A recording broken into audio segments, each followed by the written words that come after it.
Assalamualaikum warahmatullahi wabarakatuh. Selamat siang teman-teman se-Indonesia. Semoga semua teman-teman berada dalam kondisi yang sehat dan juga dalam kondisi bahagia ya tentunya teman-teman ya. Selamat datang di sesi Innovation Talk Paragon Innovation Summit 2.0. Nah, ini mungkin hari kedua teman-teman belajar di sesi Innovation Talk di Paragon Innovation Summit ini ya teman-teman. Sebelumnya, saya ingin mengucapkan terima kasih atas kehadiran dari teman-teman semuanya di dalam sesi kita kali ini, di mana sesi ini akan membahas tentang topik yang berjudul Innovative Strategies in Realizing Equitable Distribution of Healthcare in Indonesia. Nah, perkenalkan, saya di sini selaku moderator, saya Suci, teman-teman, dan di tengah-tengah kita sudah hadir para narasumber kita yang luar biasa, di mana dari beliau-beliau ini kita nantinya akan bisa membahas tentang inovasi seputar pelayanan kesehatan di Indonesia ya, teman-teman ya. Yang pertama, saya akan perkenalkan narasumber kita yang pertama ini merupakan seorang wanita. Lulusan beliau adalah dokter spesialis anak, lulusan dari Universitas Indonesia. Sosok ini memiliki mimpi yang luar biasa terkait dengan pemerataan kesehatan di Indonesia. Oleh karena ini juga beliau mendirikan wecare.id. Salah satu ini merupakan inisiatif beliau di bidang kesehatan yang merupakan platform crowdfunding pertama di bidang kesehatan di Indonesia ya teman-teman. Dan saat ini beliau juga sedang menempuh lanjutan pendidikannya di menempuh Master of Public Health di John Hopkins Bloomberg Public School ya. Nah ini dia Mbak Mesti Aryo Tejo. Kita invite di sini ya. Halo Mbak Mesti. Halo Mbak Suci, selamat siang. Selamat siang Bu Nur, Dokter Ardani, dan teman-teman semua. Suatu kehormatan untuk bisa ada di sini. Terima kasih. Terima kasih banyak Mbak Mesti udah meluangkan waktu berbagi dengan teman-teman di sini ya. Kita akan beralih dulu ke pembicara selanjutnya Mbak Mesti. Saya akan kembali lagi ya nanti dengan bincang-bincang dengan Mbak Mesti. Wah luar biasa sekali siang hari ini Mbak Mesti sepertinya semangat sekali ya. Semangat sekali. Udah wajahnya udah berseri-seri gitu ya. Udah nggak sabar ngobrol-ngobrol bersama teman-teman di sini seputar dengan dunia kesehatan ya Mbak ya. Dunia yang sangat lekat dengan kita gitu ya Mbak Mesti ya. Oke, Mbak Mesti, saya akan kembali lagi. Selanjutnya, saya akan memperkenalkan juga narasumber kita yang selanjutnya beliau juga tak kalah inspiratif.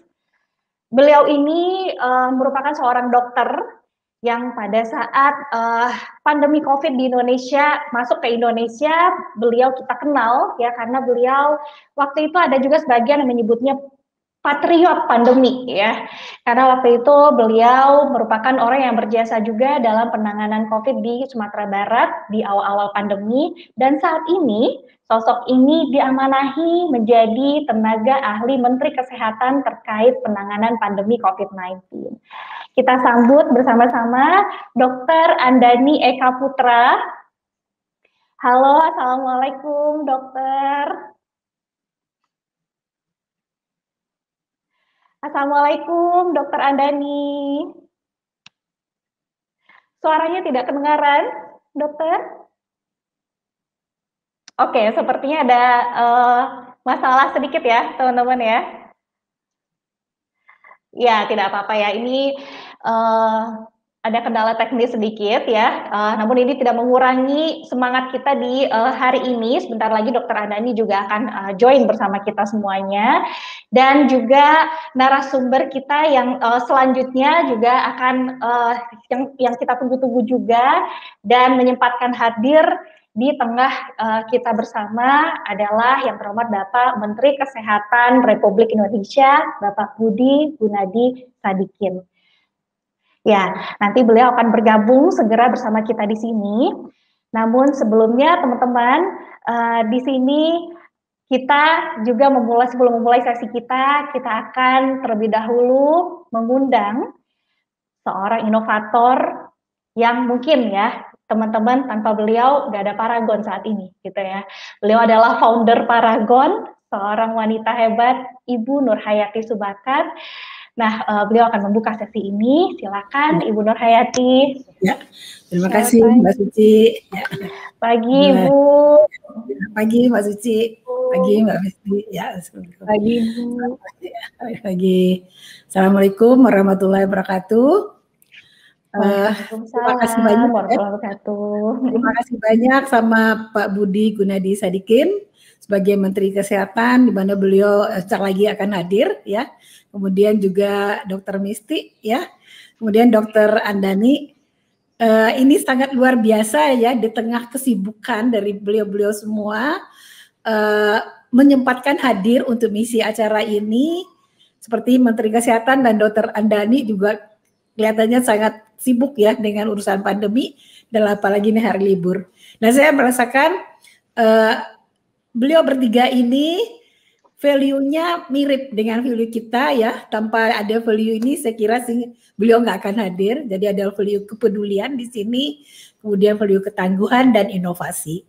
Ya, mudah-mudahan dengan kehadiran beliau bertiga semua akan terinspirasi ya bagaimana kesuksesan dari suatu ketangguhan dan inovasi dan kepedulian membuat membuat manfaat untuk orang lain.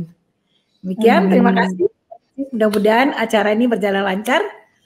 Saya mungkin izin meninggalkan stage ini. Mbak Mesti nanti juga salam untuk untuk Pak Menteri ya. Kemudian Pak Menteri belum datang ya. Terima kasih. Iya, baik. Terima kasih banyak ya Ibu ya. Tadi Ibu udah menjelaskan juga, ini salah satu mungkin dari sesi ini nanti kita belajar tentang value-value ketangguhan dan juga value-value kepedulian yang sangat lekat ya Bu ya dengan sosok-sosok inspiratif yang menjadi narasumber kita di siang hari ini.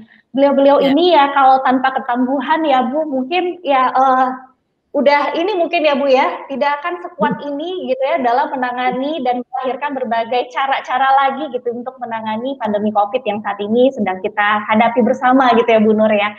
Terima kasih banyak Ibu ya atas sambutan dari Ibu ya.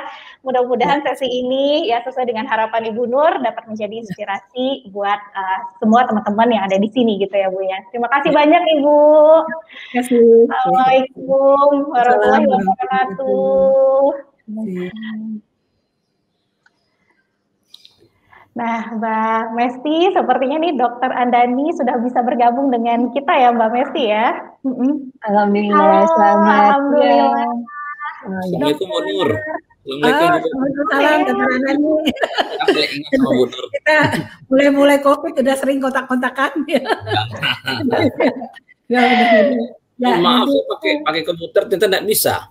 Baru saya ganti pakai laptop baru agak mau dia. Oke. Iya. Ini perlu inovasi dokter. Luar biasa nih Dokter Andani. Sudah menempatkan hari libur dan pasti pekerjaannya luar biasa nangani pandemi ya. Ini mudah-mudahan menjadi inspirasi untuk semua peserta di hari ini. Kan berkat Ibu Nur juga. Awal-awal COVID ingat. Awal-awal ya Dok ya.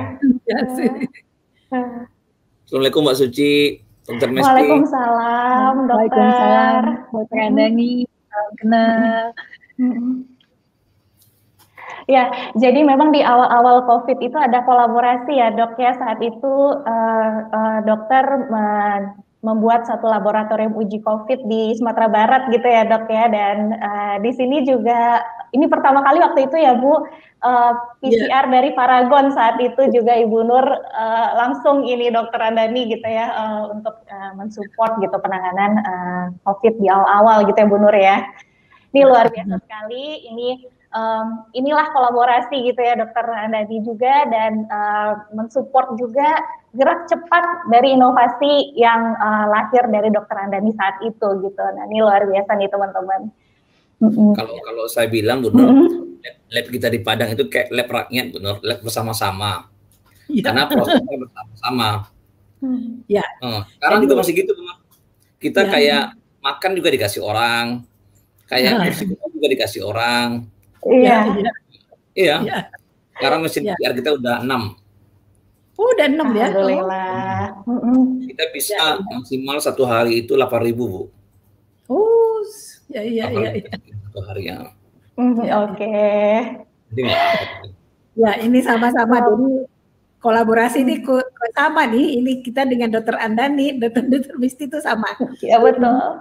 Ya, kepedulian, kolaborasi sehingga bisa maju bersama-sama. Ya, masih. Iya Bu Nur ya, ini alhamdulillah kita dipertemukan di sesi siang hari ini. Ya kalau katanya itu ya Bu ya, yang memiliki niat baik itu akan dipertemukan saja gitu ya Bu ya, momennya gitu kan kita nggak tahu, tapi Allah atau Tuhan Yang Maha Esa itu mempertemukan nih niat baik dari orang-orang yang ingin memberikan manfaat gitu ya Bu Nur. Oke, terima kasih banyak Ibu ya. Atas sambutannya di siang hari ini ya Ibu. Kami akan melanjutkan bincang-bincang ya Bu bersama Dokter Mesti dan juga Dokter Andani, dan juga nantinya Pak Budi Gunadi Sadikin begitu beliau sudah bisa ready untuk join gitu. Terima kasih banyak Ibu Nur. Ya, baik. Oke ya teman-teman, tadi ada sambutan Bu Nur Khayati Subakat memberikan sambutan pembuka bagi sesi kita yang luar biasa, dan tadi diawali oleh satu perbincangan yang hangat ya teman-teman sekalian, dan selanjutnya kita akan mulai ngobrol-ngobrol dan berbincang nih dengan narasumber kita yang sudah hadir di sini. Kita berbicara sesuai dengan topik kita di siang hari ini mengenai inovasi di bidang pelayanan kesehatan di Indonesia ya. Nah, mungkin yang pertama saya ingin menyapa Mbak Mesti. Ya, Mbak Mesti. Halo Mbak Mesti ya. Halo Mbak Suci. Iya, ini Mbak Mesti udah luar biasa ini Mbak. Energinya nyampe ya Mbak ya untuk berbagi di siang hari ini. Nah, Mbak Mesti ya. Mbak Mesti di sini ya selaku yang memang praktisi kesehatan juga gitu ya Mbak. Terus Mbak Mesti di sini juga aktif gitu ya Mbak melalui wecare.id gitu. Nah, kalau Mbak Mesti melihat Indonesia ini secara keseluruhan gitu ya Mbak ya, kita kan merupakan negara yang luas ya Mbak, dari Sabang sampai Merauke gitu ya.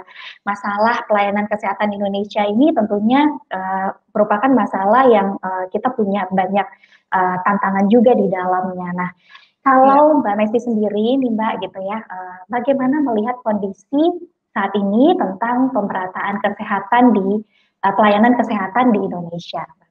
Oke, terima kasih banyak Mbak Suci pertanyaannya. Mungkin saya harus belajar banyak juga nih dari Dokter Andani, kemudian dari Pak Budi tentang keseluruhan sistem kesehatan di Indonesia. Nah, saya itu lebih sebagai pekerja di lapangan begitu ya Mbak ya, di grassroots, dan saya bersyukur sekali karena pengalaman saya bekerja di rumah sakit di perifer, di Ruteng Flores, tetapi saya juga 5 tahun di pusat rujukan nasional, jadi melihat sekali betapa adanya ketimpangan yang cukup mengganggu hati gitu ya Mbak, mengusik hati tentang ketimpangan tersebut, di mana saya yakin sebenarnya kesehatan itu adalah hak seluruh manusia. Mungkin saya bisa cerita sekitar 9 tahun yang lalu, mungkin teman-teman juga ada yang pernah mendengar cerita saya ini, bahwa saya waktu itu bekerja di Ruteng, di satu-satunya rumah sakit di 3 kabupaten, membawahi 800.000 penduduk. Dan ketika saya menjaga IGD, malam-malam itu hanya saya satunya dokter di rumah sakit itu, saking keterbatasannya sumber daya manusia, dan datanglah seorang korban tabrak lari, seorang ibu, seorang polwan gitu. Dia datang masih keadaan sadar, kemudian dia muntah dan akhirnya kehilangan kesadarannya. Nah, setelah itu saya langsung berpikir, pasti semua dokter di sini juga pasti tahu bahwa wah ini tanda-tanda gejala perdarahan di otak gitu.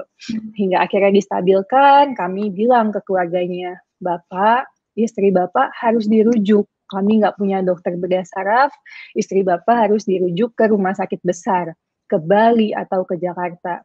Kemudian bapaknya bilang, waduh dokter, uang dari kami dari mana bawa ibu ke sana? Kami mau makan apa di sana? Naik apa kami ke sana? Kami tidak punya uang dokter. Walaupun mereka punya jaminan kesehatan, tetapi rujukan juga tidak ditanggung dan fasilitas di sana sangat terbatas. Kami serahkan saja kepada Tuhan dokter. Dan akhirnya pasiennya meninggal. Dan ini hanya satu kisah dari ratusan kisah yang saya temui di rumah sakit perifer. Mungkin Dokter Andani juga banyak bertemu kasus seperti ini, bahwa pada akhirnya banyak pasien-pasien yang harusnya bisa selamat, bisa ditata laksana optimal, tetapi karena keterbatasan fasilitas, akhirnya mereka meninggal. Dan itu sangat mengusik sekali. Nah, selain itu, permasalahan yang lain adalah yang ditemukan di perifer. Ini 9 tahun yang lalu ya, saya bekerja di sana, adalah alat dan obat yang dasar tidak ada, listrik yang tidak adekuat, serta penyebaran dokter spesialis yang sangat tidak merata. Ternyata 9 tahun sudah berlalu dan sekarang pun saya bertanya teman-teman yang di lapangan, ternyata permasalahannya masih sama gitu. Walaupun berdasarkan riset Rivaskes 2019 sebenarnya semua sudah mulai membaik, tetapi bayangkan saja gambaran puskesmas di DKI Jakarta itu rasionya 7,3 puskesmas per kecamatan. Jadi setiap kecamatan ada 7 puskesmas. Sedangkan di Papua Barat 0,7 puskesmas per kecamatan, yang artinya tidak semua puskesmas memiliki, semua kecamatan memiliki puskesmas. Kemudian juga ketidaktersediaan dokter. Di Papua itu sekitar 43,5% ketersediaan dokter di puskesmas.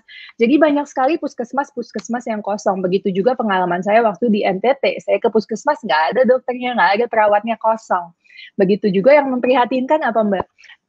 Tensimeter ternyata yang sesimpel itu, sesederhana itu, di Papua Barat itu adanya tensi di puskesmas itu hanya 60,5%. Dan ketersediaan listrik di Papua Barat juga masih 43%. Dan ini juga menceritakan waktu saya di Ruteng, Mbak, saya mau pakai alat, tahu kan kalau kita nonton TV itu ada alat kejut jantung. Iya, itu Mbak. Jadi alatnya itu selama saya bekerja di rumah sakit tuh nggak pernah dipakai. Jadi ketika ada pasien henti jantung, alatnya ada di gudang. Kita harus nyari kunci gudang gitu dan lain-lain. Akhirnya pas dipasang ke stop kontak, jebret, semua listrik mati. Listriknya nggak, semua listrik nggak kuat di IGD itu. Dan akhirnya tidak bisa terpakai alatnya dan pasiennya meninggal. Jadi ini adalah contoh-contoh ketidakmerataan. Sementara di pusat rujukan nasional pun ketika saya bekerja sebagai PPDS anak, semua tenaga kesehatan di sistem rujukan itu sudah overwork.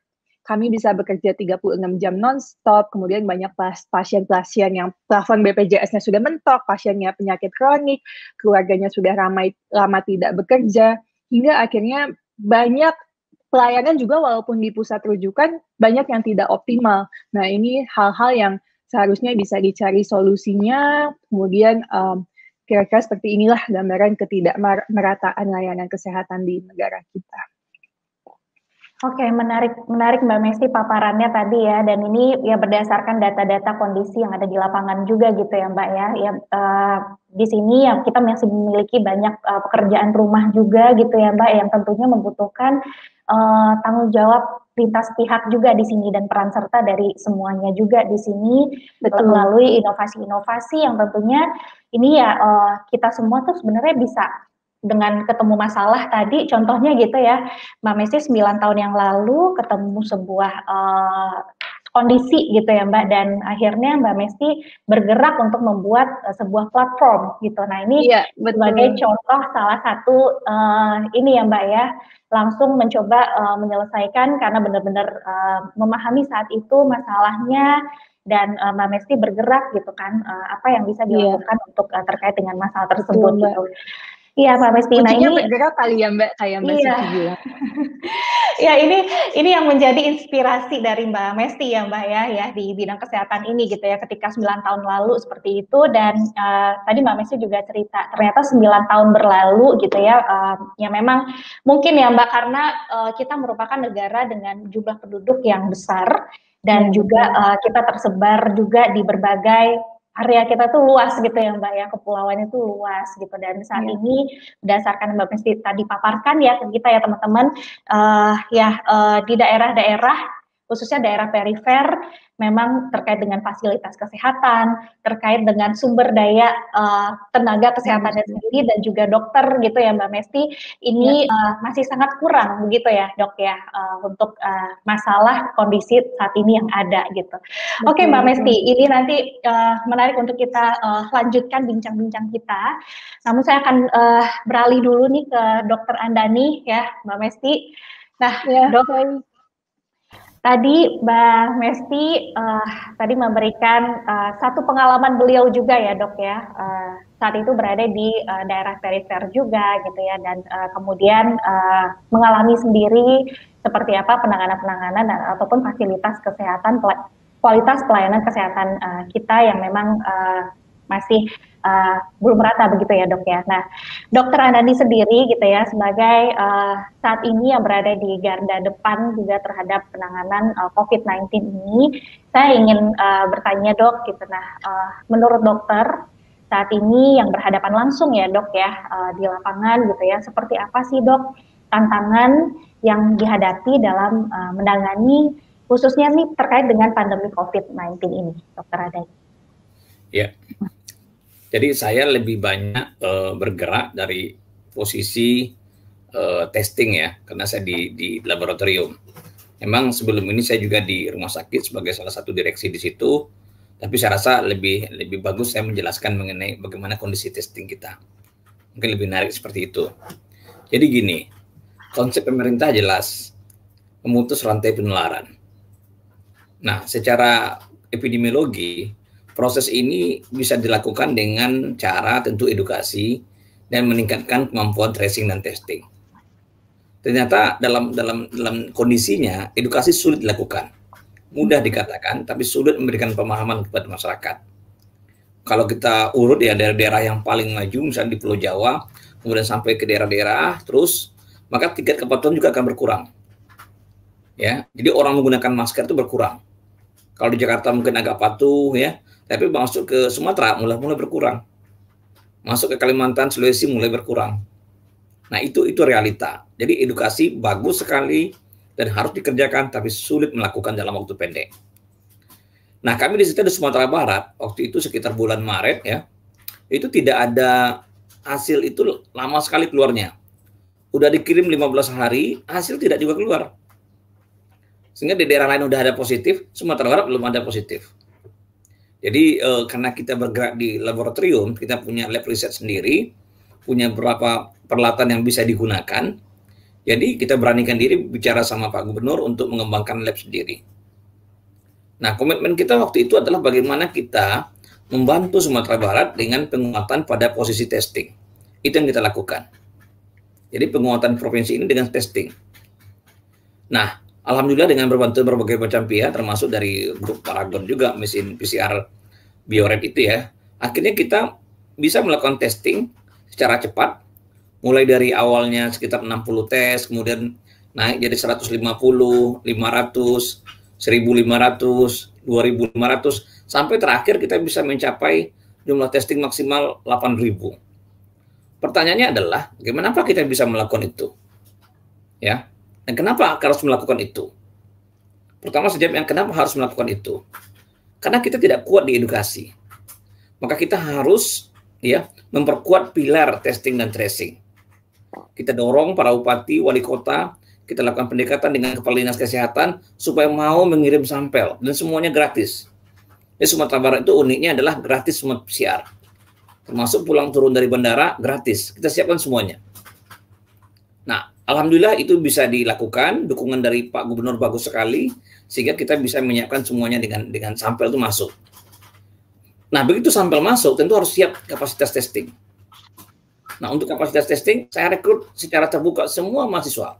Jadi kalau Mbak lihat di lab saya, semuanya mahasiswa. Kita punya 100 sampai 120 orang tenaga teknis kita sekitar 80, itu semuanya adalah mahasiswa. S1, S2, S3. Dan kita punya supervisor dari bermacam perguruan tinggi, dosen terutama, yang mendukung semua proses kita. Dan satu hal yang saya bangun di situ adalah kebersamaan. Itu pertama, kebersamaan. Yang kedua, saya tanamkan komitmen kepada mereka. Bahwa masyarakat menunggu hasil testing mereka. Mereka harus bekerja serius, ya, dan tidak mengharapkan sesuatu apapun di situ. Jadi saya masih ingat sekali ya, pada waktu kita pertama di lab, semua anggota tim itu sudah siap untuk masuk, tapi mereka tidak punya keberanian untuk masuk karena takut. Ini kan COVID, belum tahu gimana-gimananya. Akhirnya saya sebagai leader pada waktu itu saya langsung masuk.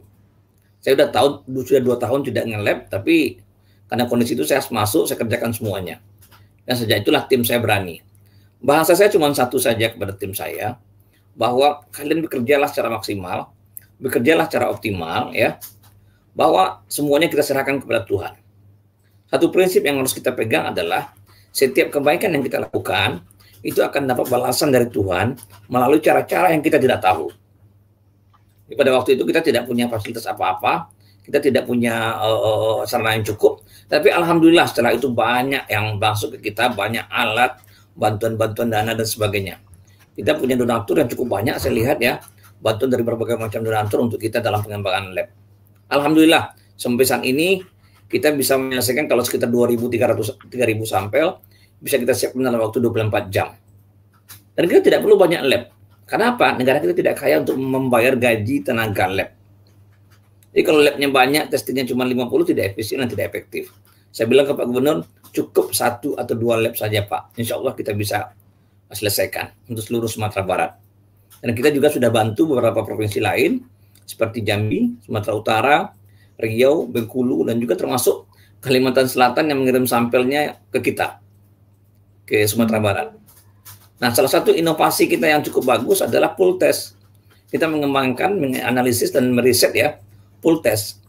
Nah, itu cukup bagus. Kenapa? Metode itu memberikan hasil efisiensi lebih bagus.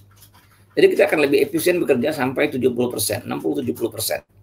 Reagen kita lebih hemat, waktu kita lebih cepat. Nah, itu yang salah satu metode yang kita kembangkan di Sumatera Barat, yang menurut saya cukup mendingan. Tapi konsep utama adalah membangun kebersamaan dalam tim dengan satu komitmen untuk membantu masyarakat kita.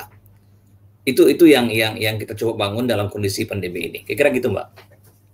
Oke, terima kasih banyak Dokter Andani untuk sharingnya ya. Ini sepertinya tadi kolom chat banyak yang ini juga ya Dok ya, terkait dengan pemaparan Dokter Andani tadi gitu. Jadi kalau kita bicara tentang tantangan yang kita hadapi, tadi kalau saya simpulkan di sini memang tantangan untuk edukasi untuk mengubah perilaku ini menjadi satu yang challenging sekali gitu ya Dok ya. Nah, oleh karena itu tadi dokter fokus di sini ya kita coba juga fokus terkait dengan surveillance yang terkait dengan testingnya gitu ya Dok ya.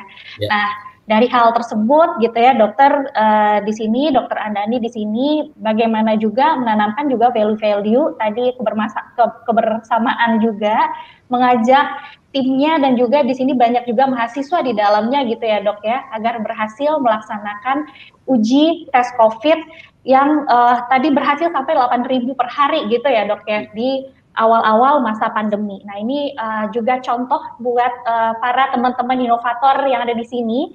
Sudah ada tadi 2 contoh ya teman-teman bagaimana para narasumber kita di sini melakukan inovasi menyelesaikan adanya problem yang mereka temukan di sekitar mereka, dan dalam kaitan ini adalah mereka di sini adalah dalam bidang kesehatan sesuai dengan topik kita di siang hari ini. Nah, terima kasih dokter, dan kali ini teman-teman narasumber kita yang tadi sudah kita coba perkenalkan di awal sudah hadir juga di tengah-tengah kita. Ya, kita akan mengundang sebentar lagi beliau adalah sosok yang dipercaya saat ini dalam penanganan COVID-19 di Indonesia.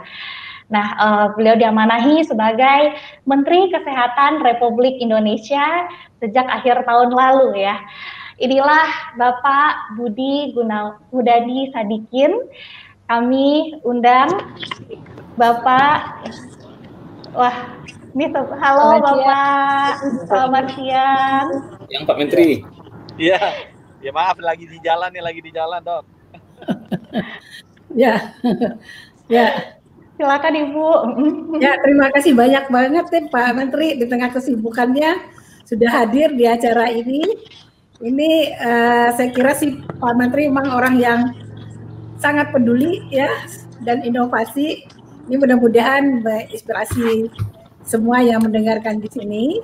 Jadi kembali lagi terima kasih banyak. Sudah mengisi acara yang di tengah hari libur juga nih. Jadi saya kira Pak Budi Sadikin ini termasuk yang kita harus kasih contoh karena value beliau sama dengan value Paragon. Terima kasih. Assalamualaikum warahmatullahi wabarakatuh. Waalaikumsalam warahmatullahi wabarakatuh. Terima kasih Ibu Nur. Ya, assalamualaikum warahmatullahi wabarakatuh. Selamat Selamat siang Pak Budi. Selamat siang. Satu kehormatan Bapak bisa Pak di tengah kesibukan Bapak ya Pak. Saat ini sedang di jalan juga ini Pak ya. Ya, Pak Budi, Pak Budi, di sesi kali ini kita akan membahas seputar inovasi Pak terkait peningkatan pelayanan kesehatan di Indonesia. Nah, jadi di sini teman-teman yang ikut di sesi ini ingin belajar bersama dan mudah-mudahan terinspirasi Pak untuk terkait dengan inovasi di bidang kesehatan ini Pak Budi ya. Nah, Pak Budi, tadi kita udah bincang-bincang dengan Dokter Mesti dan juga Dokter Andani di sini yang juga selaku narasumber kita di sini terkait dengan perkembangan pelayanan kesehatan di Indonesia, Pak. Gitu. Nah, di mana tadi dari Dokter Andani juga menyampaikan dengan konteks terkait dengan COVID gitu, dan Dokter Mesti juga menyampaikan sesuai dengan pengalaman beliau juga sebagai pelaku atau praktisi di bidang kesehatan itu sendiri gitu. Nah, kepada Pak Budi gitu ya Pak, saya ingin menanyakan Pak gitu. Saat ini Bapak merupakan seorang yang sangat berperan gitu Pak ya. Suara saya kedengaran Bapak, mohon maaf Pak Budi. Aman ya Pak? Kedengaran jelas. Kedengaran ya. Nah, Pak Budi, saat ini Bapak sebagai seorang yang sangat berperan ya Pak di bidang kesehatan di Indonesia, ya Bapak diamanahi menjadi Menteri Kesehatan Republik Indonesia. Nah, menurut pandangan dari Pak Budi, bagaimana Pak realisasi implementasi inovasi di bidang pelayanan kesehatan di Indonesia selama 10 tahun terakhir ini, Pak Budi? Ya, terima kasih ya Mbak Suci. Ibu Norati, ya, Pak. Mbak Mesti sama Pak Andini serta rekan-rekan sekalian ya. Assalamualaikum warahmatullahi wabarakatuh. Maaf saya sambil di jalan ya. Cuma saya mau share sedikit. Saya tuh pernah pertama kali ketemu Mesti itu di Davos. Waktu itu pertama kalinya namanya Sustainable Development Goals itu disusun. Saya inget tuh kesehatan masuk yang nomor 3. Isinya simple sih. Promoting healthy lives and well-being for all people and all ages. Jadi kalau saya lihat ada 4 hal yang mesti diingat yang sudah disetujui oleh seluruh pemimpin industri kesehatan di dunia. Dia harus promote healthy lives gitu ya. Well-being itu jadi lebih ke arah kesehatan benar-benar ya. Bukan hanya menyembuhkan penyakit tapi juga membangun orang sehat. Bukan hanya menyembuhkan penyakit, tapi menciptakan orang sehat. Dan kalau saya lihat 2 kata itu, promoting healthy lives and well-being, penekanannya lebih ke menciptakan orang yang sehat, instead of menyembuhkan orang yang sakit, gitu ya. For all people ini artinya ada isu equitable di sini ya, baik yang kaya maupun yang miskin, yang tinggal di kota maupun yang tinggal di desa, gitu ya. Orang yang sukunya dominan dan sukunya minoritas, apapun agamanya, kalau saya lihat itu ada di situ.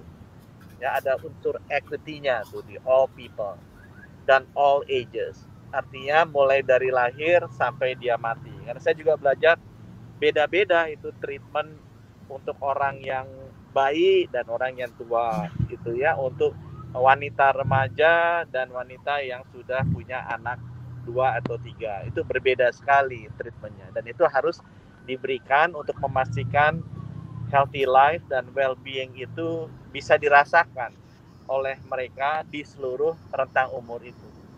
Nah, jadi dari keempat pokok yang harus atau strategi atau objektif atau visi aspirasi yang mau dikejar itu, kemudian kita lihat implementasinya seperti apa ya.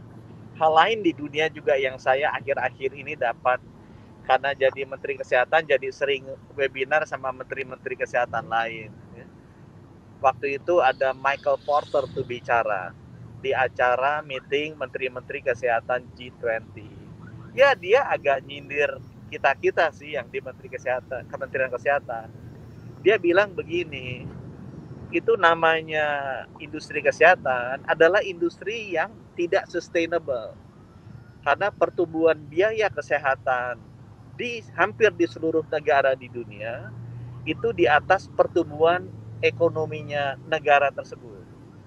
Jadi kalau Indonesia misalnya pertumbuhan ekonominya sekarang ya sebelum pandemi 4 atau 5%, pertumbuhan biaya kesehatannya itu 10% atau 12%. Itu hampir terjadi di seluruh negara. Itu seperti misalnya ya suaminya naik gajinya cuma 5% setahun, istrinya minta tambahan gaji dari suaminya, jatah dari suaminya 10% setahun. Ya udah pasti kan suatu saat nggak akan kekejar. Dan sesudah dianalisa, kenapa?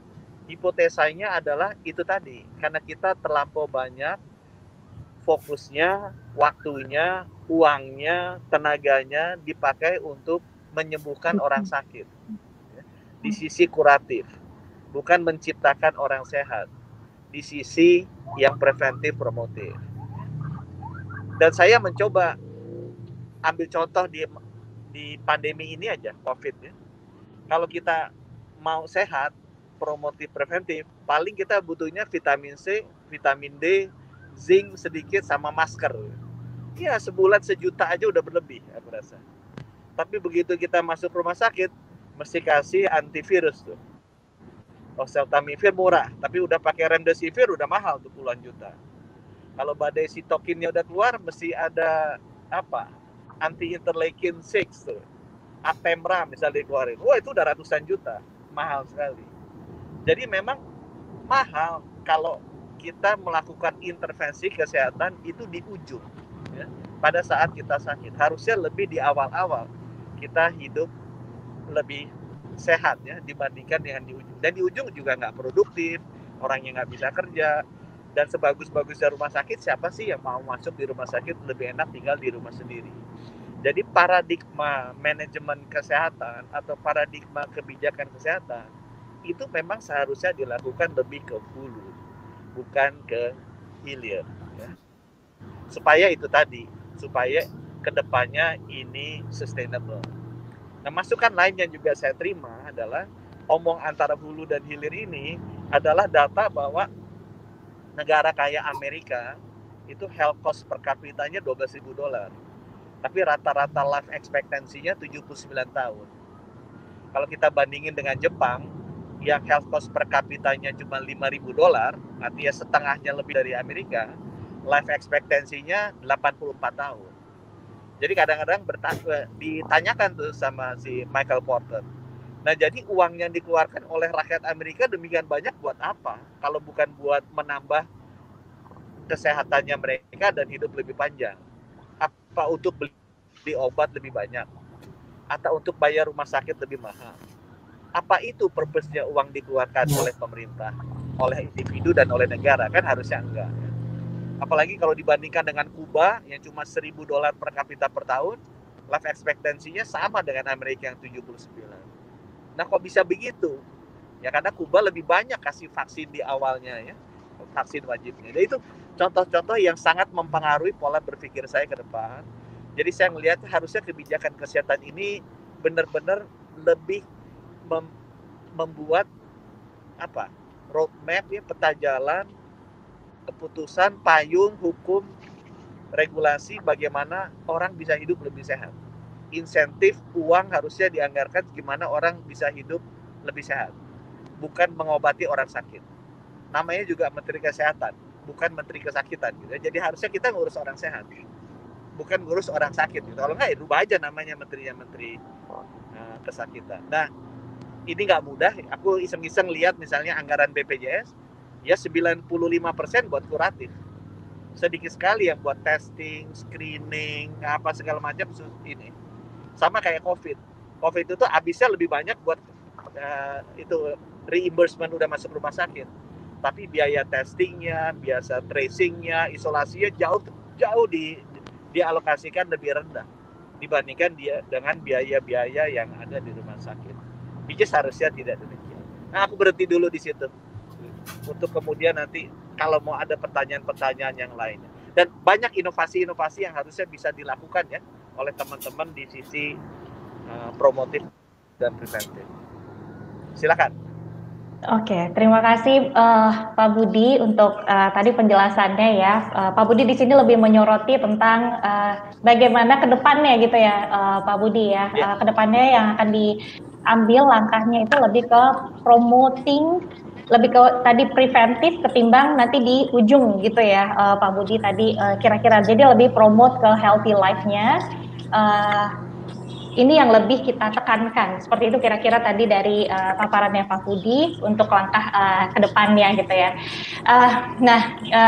Di sini teman-teman ya bisa sambil kita berdiskusi, teman-teman yang ada di sini juga bisa sambil menyampaikan pertanyaannya melalui klik tombol yang ada di kanan teman-teman, kemudian ikuti chat di YouTube-nya agar teman-teman bisa berinteraksi juga dengan peserta yang lainnya ya, teman-teman ya. Halo? Ya, mudah-mudahan udah bisa lagi, silakan. Pak Budi. Ya, oke. Ya, tadi teman-teman Pak Budi udah menyampaikan ke kita semua gitu ya terkait dengan bagaimana nih ke depannya gitu ya tadi Pak ya. Saya coba ulangi lagi barangkali tadi keputus ya. Bagaimana strategi yang mungkin terpikirkan oleh Bapak terkait dengan pelayanan kesehatan di Indonesia ke depannya gitu ya. Nah, tadi Pak sebetulnya teman-teman di sini juga ingin mengetahui juga gitu ya Pak terkait dengan menurut Bapak sendiri gitu. Halo? Ya Pak Budi sudah bergabung lagi, aman ya Pak ya. Nah, teman-teman juga ingin tahu Pak gitu ya. Menurut Pak Budi sendiri ya tadi Bapak sudah berbicara tentang rencana jangka panjang ke depan gitu ya Pak terkait dengan bidang kesehatan di Indonesia ini gitu. Nah, di mana tadi Bapak sudah menyampaikan. Nah, kalau menurut Bapak sendiri Pak gitu ya terkait dengan perkembangan yang saat ini Bapak rasakan gitu ya. Nah, terkait dengan hal tersebut ya kira-kira seperti apa sih Pak gitu ya realisasi dari implementasi inovasi-inovasi yang sudah berjalan dari perkembangan yang ada mungkin dari 5 sampai 10 tahun ke belakang ini Pak Budi gitu. Kalau dari Bapak melihatnya seperti apa Pak? Saya ngelihatnya ya.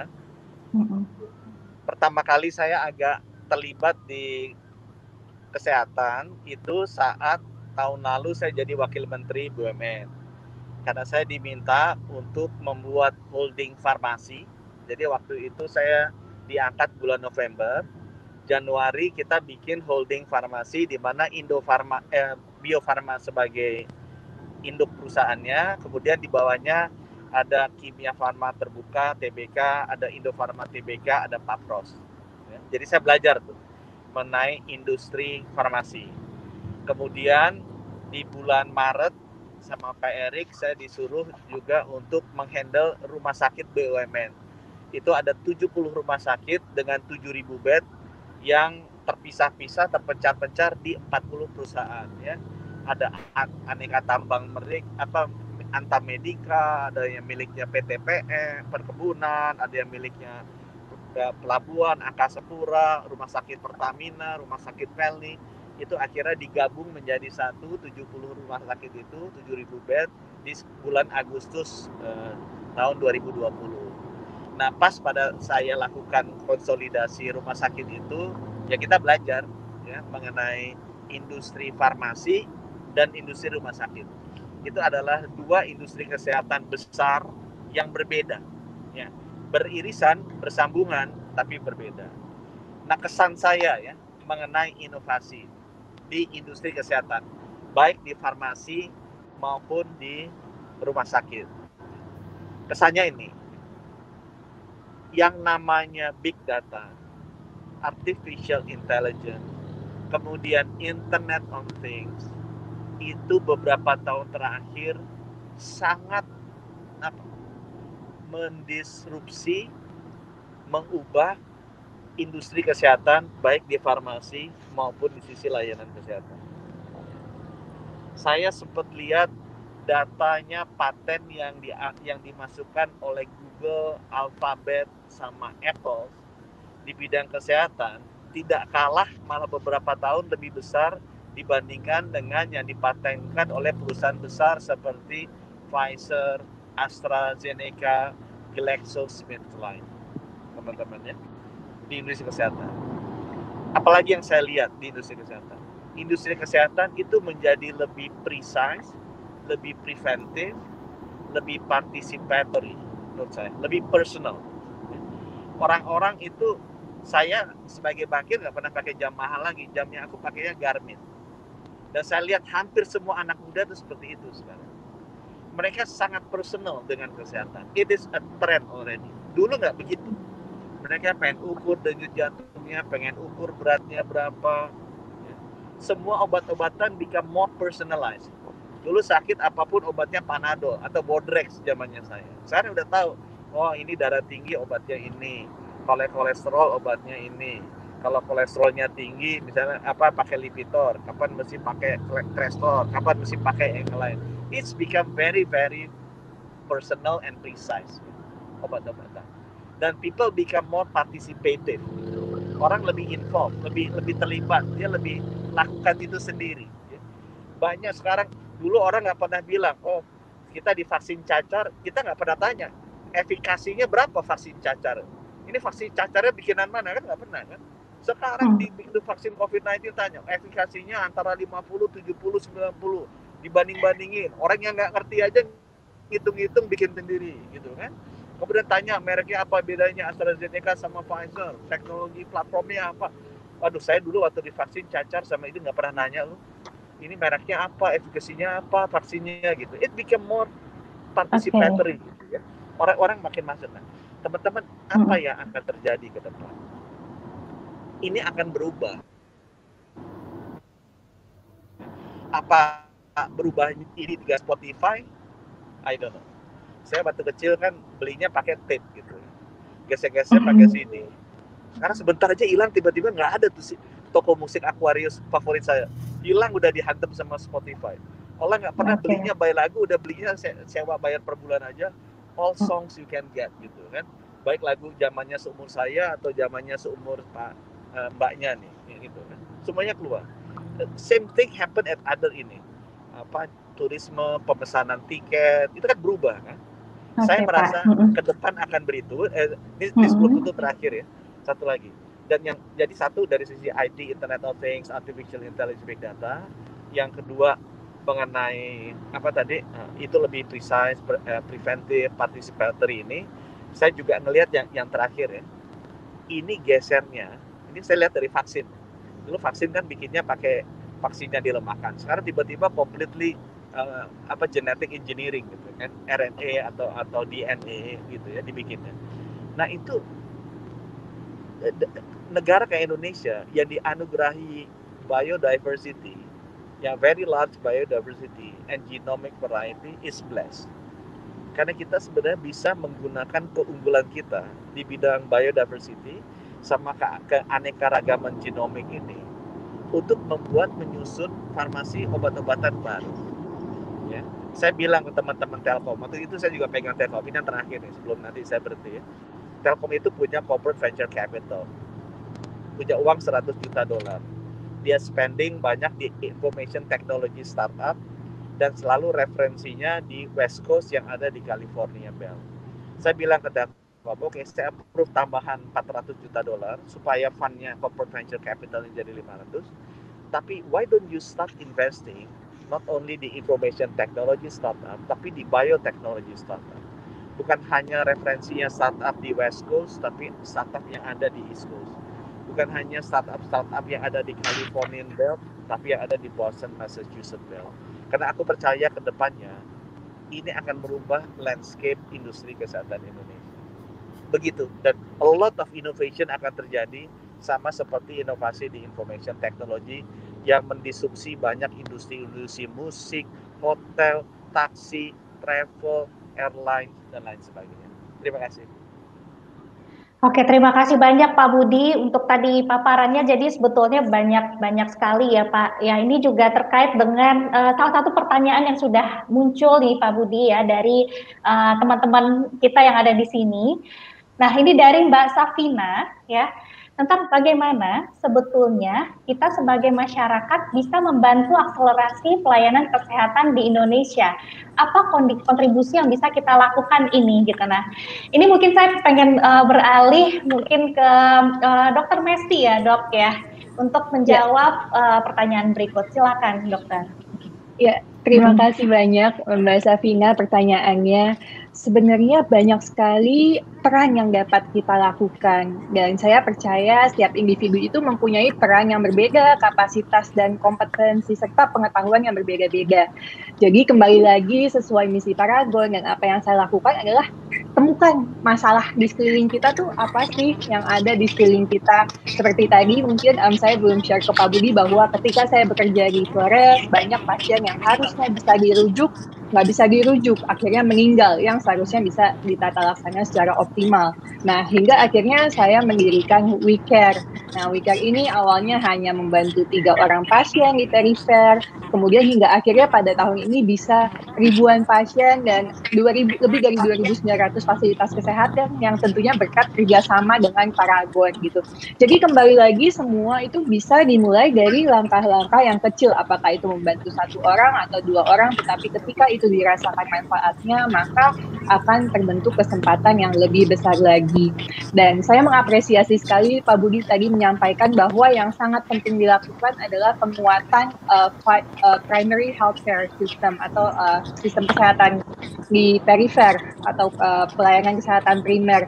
Nah, seperti yang tadi saya sampaikan Pak Budi, ternyata teman-teman tuh masih mengeluh di NTT yang bekerja di sana, pada nyatanya air bersih nggak ada, bahkan lampu untuk bayi lahir itu nggak ada, akhirnya bayinya hipotermi, akhirnya otaknya juga pembentukannya nggak optimal. Jadi alat-alat dasar saya tadi katakan tensimeter, ternyata di seluruh Indonesia hanya sekitar 80%. Di Papua itu hanya ada 60% puskesmas ada tensimeternya. Jadi sangat penting sekali untuk penguatan di perifer untuk kita melakukan evaluasi atau sebelumnya untuk prevention.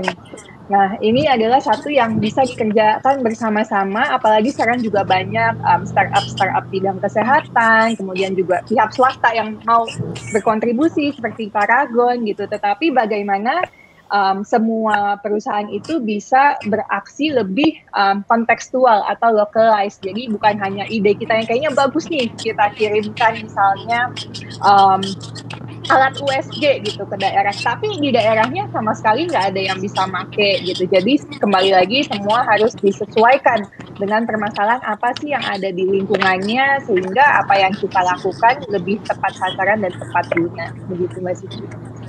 Oke, terima kasih ya Mbak Mesti. Jadi tadi teman-teman kalau dari Mbak Mesti itu temukan dulu masalahnya yang ada gitu ya Mbak, dan kita dari situ lahirlah nanti inovasi yang bisa membantu.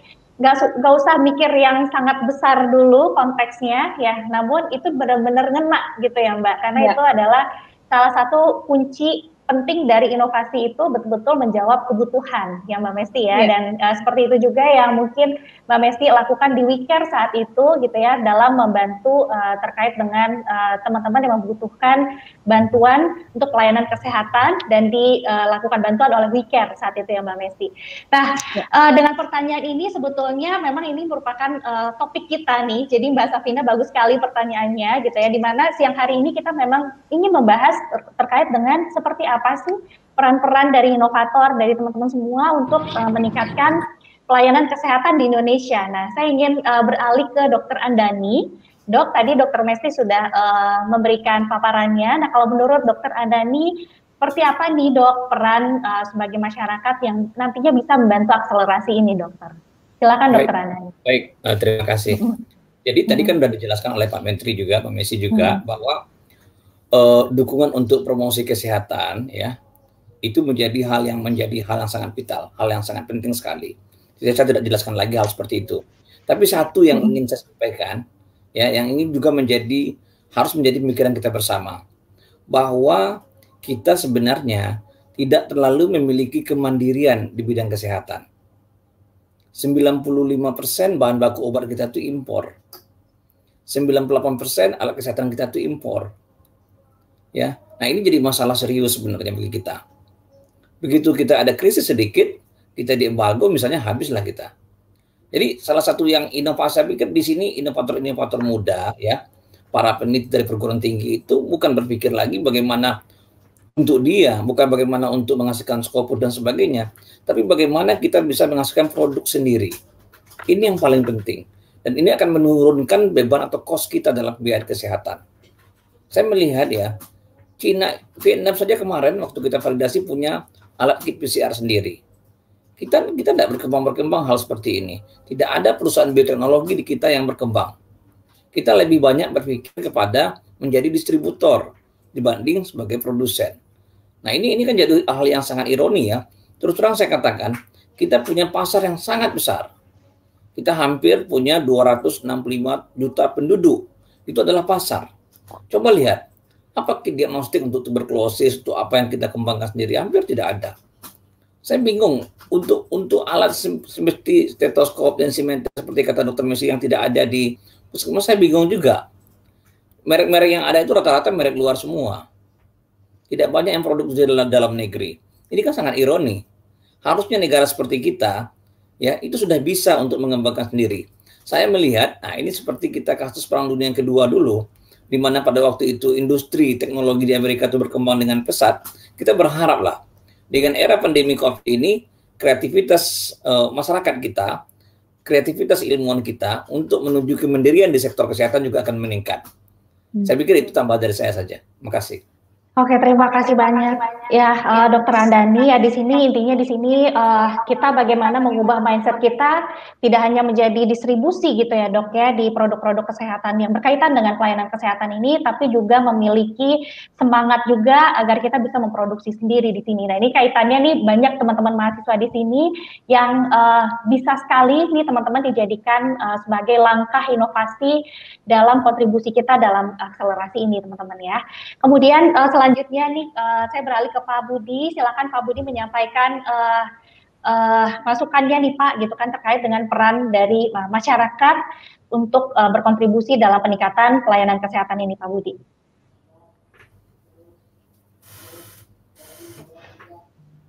Semoga Bapak bisa dengar saya ya Pak. Bisa dengar ya? Bisa ya Pak. Bisa Bapak. Bisa ya. Jadi kita bisa mulai dengan diri kita sendiri ya. Terus kita ajak keluarga kita ajak komunitas kita. Itu tadi, kita harus hidup sehat teman-teman. Itu cara yang paling murah dan cara paling efektif. Dengan cara apa? Ya, saya dibilanginnya ya kata WHO olahraga tuh mesti 30 menit minimal sehari, 5 hari dalam seminggu. Misalnya, kita mulai deh. Mau jalan, mau lari, mau sepedaan, mau main tenis meja, mau apapun ya. Tapi usahakan 30 menit per hari, 5 hari seminggu. Harusnya nggak susah. Ya. Yang rajin nimbang. Ya. Bukan hanya yang perempuan-perempuan aja nimbang. Saya sama dokter Andani mesti nimbang.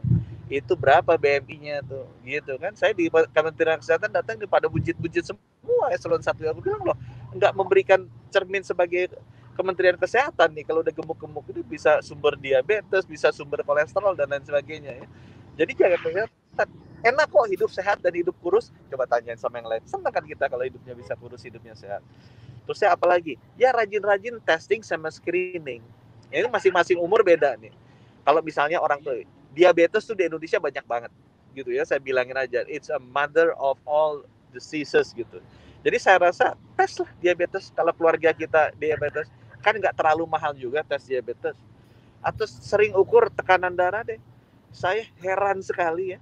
Kemarin mau divaksin, itu yang gagal vaksin tuh banyak sekali di nakes. Jadi saya harus tahap pertama vaksinasi 1,5 juta tenaga kesehatan. Tahu nggak yang banyak gagal kenapa? Nakesnya darah tinggi semua.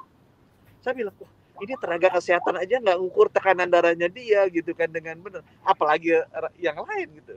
Saya juga bingung kenapa jadi darah tinggi semua gitu. Ya mungkin ada pola makan, berat badan, dan ngukur tekanan darah kan nggak susah sekarang, udah mudah sekali. Jadi saya rasa teman-teman kalau ditanya apa yang bisa dilakukan, mulai dengan diri sendiri. Ajak keluarga kita, biar hidupnya juga keluarga kita sehat gitu. Dan ajak komunitas-komunitas kita. Mudah-mudahan dengan itu bisa bantu membangun gerakan masyarakat untuk hidup sehat. Terima kasih. Oke, baik. Terima kasih Pak Budi ya. Itu juga merupakan satu ajakan ya Pak untuk kita semuanya ya.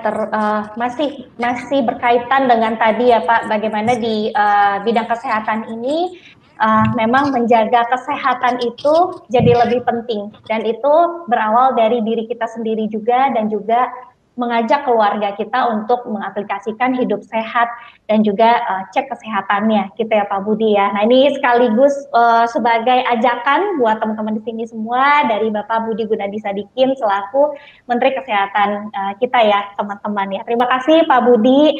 Nah selanjutnya kita tanpa kita nggak kerasa gitu ya, Dokter Mesti, Dokter Andani, dan juga Pak Budi gitu ya. 1 jam sudah kita udah bincang-bincang di sini. Nah selanjutnya mungkin sebagai penutup dari Dokter Mesti dan juga Dokter Andani dipersilakan untuk menyampaikan pesan singkat sebagai closing statement di sesi kali ini. Untuk Pak Budi tadi sudah menyampaikan ke kita semuanya, silakan kepada Dokter Andani, silakan Dok. Baik, terima kasih Mbak. Saya rasa tidak banyak yang saya sampaikan. Intinya adalah pertama, sepakat dengan Pak Menteri tadi bahwa kita harus mulai dari diri kita sendiri. Itu yang penting. Dari hal-hal kecil. Khusus untuk pandemi ini, saya ingin sampaikan bahwa kita akan berhasil kalau kita bergandengan tangan, kita bersama-sama. Tidak akan selesai pandemi ini hanya dengan kesehatan saja. Masyarakat harus menjadi tulang punggung di situ untuk menjamin pandemi ini bisa kita tuntaskan bersama-sama. Saya pikir demikian aja. Oke. Bersama-sama kuncinya adalah itu ya Dokter Andani ya, kebersamaan kita menghadapi ini semua. Mudah-mudahan ini bisa kita lewati bersama dengan lebih cepat gitu ya Dok ya, atas peran serta dari teman-teman semuanya. Dan Dokter Mesti, silakan Mbak Mesti. Ya, terima kasih. Mungkin sama dengan Pak Budi dan Dokter Andani, semua kembali dimulai dari diri kita sendiri, baik dengan menjaga kesehatan diri kita atau menjadi problem solver dari masalah-masalah yang ada di sekeliling kita. Kemudian kita harus tahu bahwa setiap individu memiliki kapasitas pengetahuan dan pandangan yang berbeda setiap orangnya. Dan terbatas tentunya. Jadi apa yang baik buat kita mungkin menurut orang lain perspektifnya belum tentu baik juga. Jadi itulah pentingnya untuk kita selalu menjalin networking dan kolaborasi lebih besar lagi supaya apa yang kita bisa lakukan dampaknya bisa terasa lebih luas lagi. Terima kasih Mbak Suci. Terima kasih banyak Mbak Mesti untuk closing statement-nya yang luar biasa. Nah, sekali lagi kami mengucapkan terima kasih atas seluruh narasumber yang luar biasa di siang hari ini. Pak Budi Gunadisadikin yang sudah meluangkan waktunya, Mbak Mesti, dan juga Dokter Andani Eka Putra atas bincang-bincang kita di siang hari ini ya. Mudah-mudahan teman-teman yang ada di sini dapat mengambil inspirasi. Boleh kalau kita recap dengan singkat ya, dari perbincangan tadi kita ada ya dari Mbak Mesti, contohnya adalah seorang inovator yang melihat ketika merasakan masalah, kemudian memikirkan bagaimana inovasinya sehingga memiliki dampak juga melalui wecare.id terhadap akses pelayanan kesehatan di Indonesia. Dokter Andani melalui background beliau dan juga memberikan inovasi terkait dengan pandemi COVID-19 yang melanda di Indonesia ini, bagaimana action langsung terhadap uji tes COVID ataupun proses testing yang ada di sini. Kemudian tadi beliau juga menyarankan juga di sini atas untuk agar kita bisa mengembangkan kebersamaan dalam khususnya ya dalam menghadapi tantangan dari pandemi, menghadapi penanganan dari pandemi COVID-19 ini gitu ya dokter ya, sehingga kita bisa bersama-sama itu tadi. Dan itu juga yang disampaikan oleh Mbak Mesti tadi gitu ya, perluaslah networking agar teman-teman inovator di sini bisa berbuat sesuatu yang lebih berdampak lagi bagi percepatan peningkatan pelayanan kesehatan di Indonesia. Dan Pak Budi Gunadisadikin sudah menyampaikan juga ke kita semua bahwa untuk meningkatkan kesehatan di Indonesia sendiri, kita punya banyak sekali tantangan dan mulailah dari diri kita sendiri gitu ya Pak. Benar banget, kalau itu tidak memulai dari diri kita sendiri, maka ya apapun yang kita lakukan di sini juga tidak memiliki dampak ya, karena kesadaran dari diri sendiri untuk menjaga kesehatan ini dan juga lewat keluarga dan sekitar kita yang lebih luas lagi, mudah-mudahan Indonesia akan lebih sehat ke depannya ya. Sekali lagi terima kasih untuk Pak Budi, Dokter Andani, dan juga Dokter Mesti atas waktunya di siang hari ini, dan juga teman-teman yang ada di sini ya, luar biasa sekali teman-teman mengikuti sesi ini dengan sangat bersemangat. Nah demikian teman-teman sesi Innovation Talk dengan tema strategi inovasi dalam pemerataan pelayanan kesehatan di Indonesia. Nah, terima kasih sekali lagi buat seluruh narasumber dan juga teman-teman yang sudah hadir di sesi ini. Nah, berikutnya jangan lupa saksikan terus Paragon Innovation Summit di sesi-sesi berikutnya. Saya selaku moderator mohon undur diri dulu dari sesi ini. Mohon maaf atas segala kekurangannya ya teman-teman, dan tetap semangat berinovasi, dan kita ketemu lagi di sesi berikutnya. Innovation for the greater good. Assalamualaikum warahmatullahi wabarakatuh. Selamat siang teman-teman.